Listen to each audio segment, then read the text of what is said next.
Hola les gazelles, j'espère que vous allez bien. Aujourd'hui je reviens dans une nouvelle vidéo un peu chillos, tranquillou. J'avais pas envie de me prendre la tête et puis surtout j'avais envie de vous parler des choses que j'ai découvertes comme par exemple des films, des musiques, des livres, tout ça. Donc j'avais vraiment envie de vous faire une vidéo moment de partage. Et voilà, j'ai beaucoup de choses à vous présenter donc on va commencer tout de suite maintenant. Oui, c'est parti. Récemment j'ai vu j'ai regardé deux films, tu sais que je suis en vacances depuis un peu de temps, depuis un bout de temps pardon, et je me fais un peu chier, voilà. Et c'est vrai que le restant de l'année je regarde pas beaucoup de films parce que je suis plus série que film. Ces deux films sont tout d'abord Call Me By Your Name, je pense que tu en as entendu beaucoup parler. Je suis désolée, j'ai absolument pas préparé ma vidéo tout simplement parce que j'avais envie de parler en fait à cœur ouvert, j'avais envie de pour une fois ne pas scripter ma vidéo et que voilà, tout ce que j'ai envie de dire, je le sorte comme ça. Et voilà, j'en ai entendu beaucoup de bien, notamment du livre. Je n'ai pas lu Call Me By Your Name, donc je peux pas vous dire ce que j'en ai pensé. Par contre, si toi tu l'as lu, n'hésite pas à me dire ce que t'en as pensé dans les commentaires, ça me ferait beaucoup plaisir de te lire et de connaître ton avis tout simplement. Et le film, j'ai complètement adoré, je l'ai regardé récemment, j'ai fini par le regarder cet été, enfin, parce que généralement quand on en parle trop d'un coup, j'ai un peu de mal en fait à me lancer directement. J'ai carrément adoré, autant les acteurs, Elio, Oliver.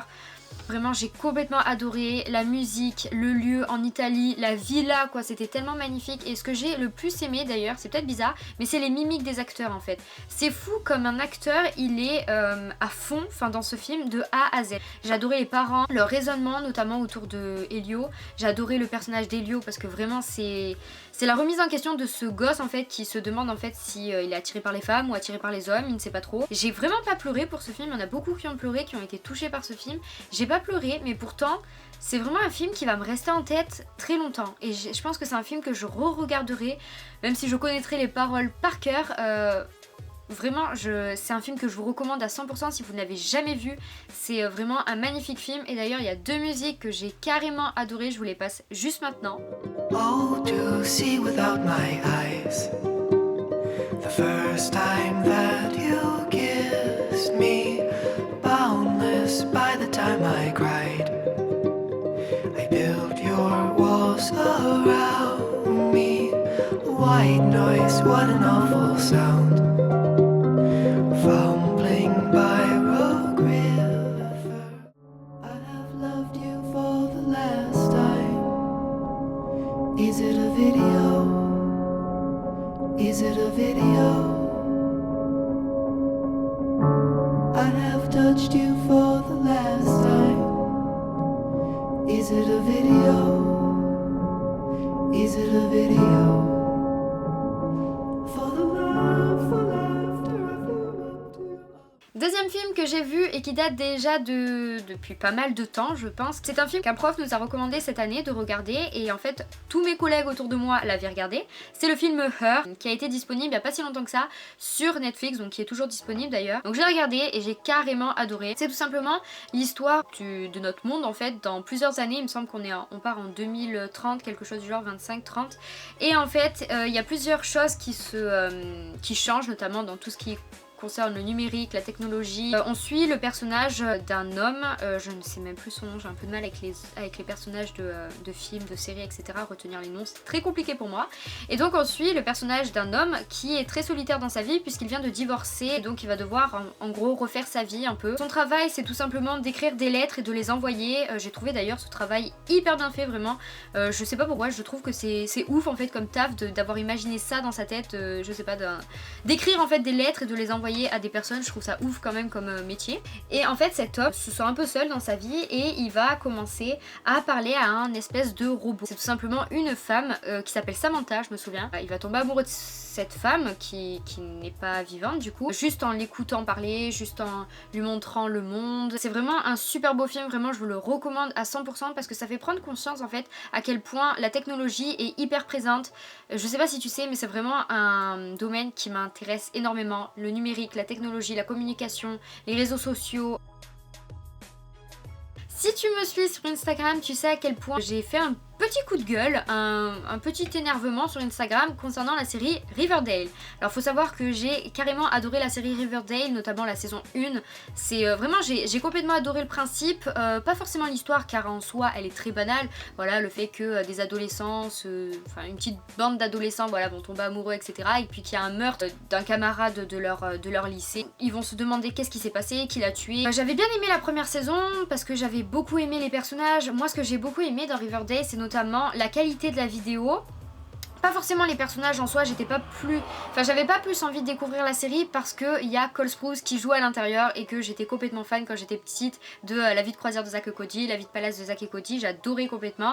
Après c'est vrai que j'avais envie de connaître son personnage, de savoir ce qu'il est devenu, s'il joue bien. Maintenant j'ai aimé l'image, j'ai aimé la bande son, j'ai aimé les personnages en soi et moi ce que j'ai vraiment aimé, ça peut paraître bizarre, mais quelque chose que j'adore dans cette série, d'ailleurs ça peut faire un peu cliché je sais pas, mais c'est les familles en fait. Vous savez, vous avez le personnage de Betty, le personnage de Veronica et le personnage Cheryl.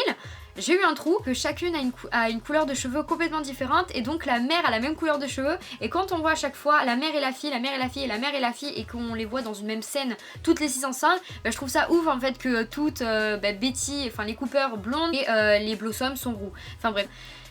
Et la saison 2, malgré que ce soit toujours la même chose, j'ai pas du tout aimé. Mais c'est vrai que cette saison 2 déjà était très très longue. Il me semble qu'il y a une vingtaine d'épisodes, il y a eu énormément de coupures. Alors je sais pas ce que Netflix a fait, mais en gros, tous les jeudis déjà il y a un épisode de Riverdale qui sortait sur Netflix. Et donc il y avait pendant 5 semaines un épisode tous les jeudis et d'un coup une coupure de 3 semaines. Puis rebelote. Et à la fin en fait j'étais complètement perdue, je savais plus quel était le questionnement de cette saison 2, je ne savais plus sur quoi on se focalisait, je ne savais plus en fait je ne savais plus le but de Riverdale, je ne connaissais plus le but de Riverdale. Je trouvais qu'au bout d'un moment, les personnages jouaient très très mal et je pense que l'épisode vraiment qui... j'ai pas compris, genre c'était l'épisode High School Musical version Riverdale. C'était un épisode spécial, j'en ai beaucoup discuté avec certains qui m'ont dit mais Célia t'abuses, elle est bien la saison 2. Puis d'autres par exemple Clément qui est mon pote de l'université et avec qui on partageait tous nos avis sur Riverdale le lendemain de la diffusion de Riverdale, donc souvent le vendredi. Bisous Clem si tu passes par là, je sais que tu passeras par là puisque tu regardes toutes mes vidéos, je sais que tu es un fidèle à ma chaîne. Mais c'est vrai que Riverdale pour moi ça a été un gros flop. En tout cas, n'hésitez pas à me dire ce que vous en avez pensé de la saison 2, bien évidemment si vous avez trouvé cette saison 2 géniale, n'oubliez pas de me le dire, il n'y a pas de souci, je ne vais pas vous insulter pour autant. Bien au contraire, c'est totalement normal, mes meilleurs potes kiffent toujours Riverdale donc... c'est pas pour autant que je les insulte. Voilà, en tout cas, n'hésitez pas à me dire ça. J'ai 5 choses à te présenter, donc chouchou du moment ça peut être tout en fait, ça peut être des films, des livres, des chaînes YouTube, des chaînes Instagram, des comptes Instagram, ça peut être vraiment de tout. Donc tout d'abord, j'ai retenté une expérience avec la marque Lalalab. C'est un petit partenariat que je suis en train de faire là, je place un petit produit comme ça. J'en fais pas beaucoup sur ma chaîne c'est vrai, et par contre il y a certaines marques que j'adore, que j'affectionne tout particulièrement. Je suis très fan depuis toujours de photographie, j'adore photographier tout et n'importe quoi. C'est vrai que j'ai tout le temps envie qu'on me photographie, j'ai tout le temps envie de prendre en photo les personnes, de prendre en photo de la boue, des lieux. Je sais pas si vous c'est pareil, mais j'ai vraiment énormément de photos sur mon téléphone dans mes albums et dès que par exemple je regarde une photo de 2015 par exemple en janvier, je dis n'importe quoi, le 3 janvier 2015 et que je me rappelle d'une photo par exemple, juste une photo de je sais pas ma bouffe à ce moment là, je me souviens exactement de la soirée que j'ai passée, de la journée que j'ai passée et ça j'adore en fait parce que ça me permet de me remémorer certains souvenirs et c'est fou quand même comment une photo ça vous permet en fait de vous remémorer plein de souvenirs. J'ai envie de revivre le moment et je trouve ça juste dingue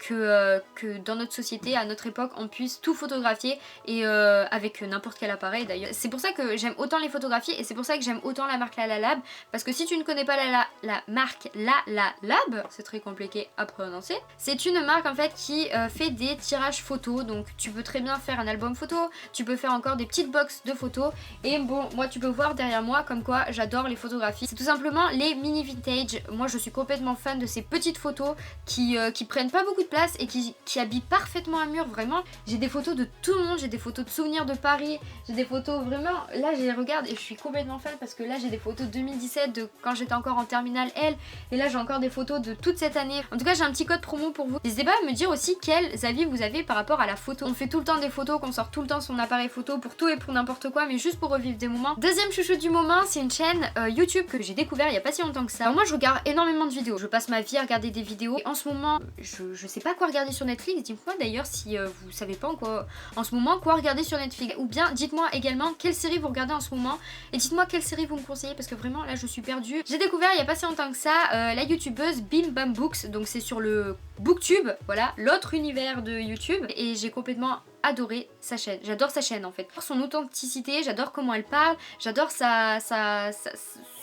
grain de joie. Je vous invite à aller voir sa chaîne, je vous la mettrai bien évidemment en barre d'infos. Et si vous aimez tout ce qui est livre, foncez. On passe à un troisième chouchou, c'est une abonnée qui m'a conseillé d'aller voir cet artiste, c'est l'artiste Ingrid Ching. C'est une abonnée à moi qui m'a écrit un petit commentaire suite à ma dernière vidéo. D'ailleurs je vous remercie pour tous les commentaires sous ma dernière vidéo. Elle a regardé ma dernière vidéo et elle m'a dit que la toile oui que j'ai réalisée qui était en fond de ma vidéo qui lui faisait penser à une artiste qui s'appelle Ingrid Ching. Je suis allée voir et j'ai complètement adoré. Je vous mets son Instagram juste sur ma tronche actuellement et en barre d'infos. J'ai complètement adoré et c'est vrai que je trouve que ça représente beaucoup ce que j'ai réalisé, même si c'est complètement différent, mais j'aime beaucoup en fait. Je trouve que ça ressemble, mais pas tellement. Enfin bref, peut-être les couleurs, je sais pas, mais c'est pas la même technique. Ce sont ces petites baskets dont vous me demandez H24 d'où elles viennent. Donc ce sont des Zara, je fais pas du tout de mode sur ma chaîne. D'ailleurs, je reviendrai après pour en parler. J'ai craqué pour ces baskets là. Vous me demandez beaucoup d'où elles viennent parce que j'ai mis beaucoup de photos, notamment quand j'étais à Paris sur mon Instagram. Je les ai payées 49 € et des poussières, 50 € quoi. Et elles sont super cool. D'ailleurs si vous êtes petite c'est super bien, d'accord? Parce que moi je fais 1m58 et il y a 7 plateformes. Donc c'est super bien. En plus elles sont super confortables. J'ai fait tout Paris à pied avec ça. J'ai pas eu mal aux pieds. Donc elles sont géniales. Des pépites, je les adore, je vous les mets en barre d'infos. Cinquième chouchou et le dernier, c'est un livre. Je vous en ai parlé encore une fois sur Instagram. C'est pour ça qu'il faut me suivre sur Instagram. Je vous présente énormément de choses, il faut me suivre sur Instagram quotidiennement. Je le dis, je le répète. C'est vraiment important. Récemment j'ai lu L'homme nu, la dictature invisible du numérique de Marc Duguin et Christophe Labbé. J'ai adoré. J'ai annoté plein de passages parce que j'ai été tellement surprise, tellement choquée, tellement tout en fait vraiment. Pour vous faire un gros résumé de ça, c'est un livre que moi j'appelle de recherche parce que pour moi c'est un peu des recherches mais bon ça s'appelle pas comme ça, je sais pas comment ça s'appelle en fait. Marc Duguin et Christophe Labbé se sont tout simplement interrogés sur le numérique actuel, quelle place a le numérique dans notre société, que ce soit dans l'emploi, notamment avec les robots, sur les réseaux sociaux. Et je vais vous lire des passages qui m'ont notamment ultra choquée. Donc là on parle notamment de la théorie de la caverne de Platon. Si vous avez fait de la philosophie, je sais que beaucoup sont en général, donc ont forcément entendu parler. Si vous allez au bac de philosophie sans avoir appris la philo, vous devez au moins savoir ça quoi. Ils disent quelque chose de très sensé je trouve. La prophétie de Platon est en train de se réaliser. Dans le monde voulu des big data, nous sommes enchaînés comme jamais à des illusions. Ils disent encore, la mode des selfies renvoie de manière saisissante aux ombres projetées sur les parois de la caverne de Platon. On est tout simplement plus libre en fait. Notre téléphone qui nous conduit en fait, qui nous mène par le bout du nez. Voilà, en nous connectant, nous nous croyons autonomes, libres, alors que nous nous soumettons à la machine. La communication obéit à des règles, les messages sont formatés, la relation sociale est programmée, l'algorithme dessine même les contours de notre identité numérique. L'hyperconnexion donne le sentiment d'être tous reliés aux dépens des frontières, des cultures, des langues, alors que nous sommes enfermés chacun dans un univers virtuel, coupé du réel, écrit l'anthropologue américaine Sherry Turkle dans Alone Together. Alors là je rigole parce que je l'ai étudié cette femme,